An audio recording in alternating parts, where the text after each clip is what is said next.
राजा नाम का एक लड़का बहुत दिन से सरकारी नौकरी की तैयारी कर रहा था। अंत में उसे स्कूल टीचर की नौकरी लग गई। जिस स्कूल में उसे पढ़ाने जाना था वो शहर से काफी दूर एक गांव में था, इसलिए उसे गांव के आसपास ही किराए पर एक घर लेना पड़ा।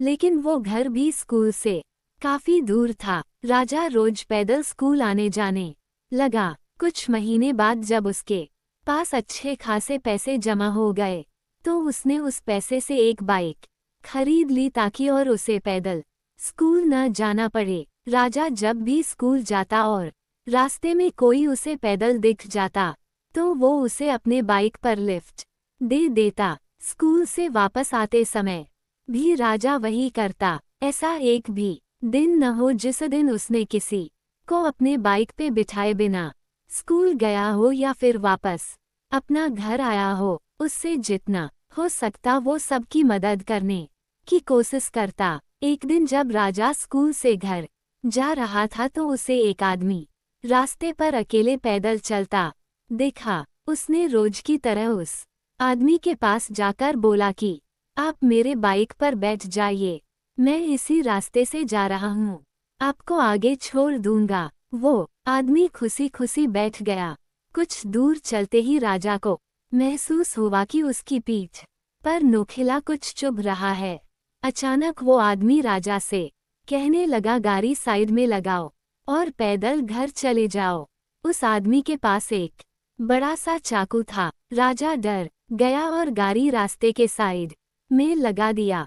फिर वो आदमी बाइक लेकर चला गया और राजा भी अपने किस्मत को कोसते कोसते घर जाकर सो गया। राजा बहुत दुखी था और भगवान से बार बार ये कह रहा था कि मैंने तो सबकी मदद करना चाहा है, फिर मेरे साथ ऐसा क्यों हुआ। अगले दिन जब वो सोकर उठा तो उसने देखा कि उसकी बाइक घर के बाहर खड़ी है और उस पे एक चिट्ठी भी रखी है। जब उसने चिट्ठी को खोल के पढ़ना शुरू किया तो उसमें लिखा था, मास्टर जी मुझे माफ कर देना, मुझे पता नहीं था आपकी बाइक आसपास की गांव में इतनी पॉपुलर है। जिसने भी मुझे इस बाइक पर देखा उसने ही मुझसे पूछा कि ये तो मास्टर जी की बाइक है, तुझे ये कहाँ से मिला।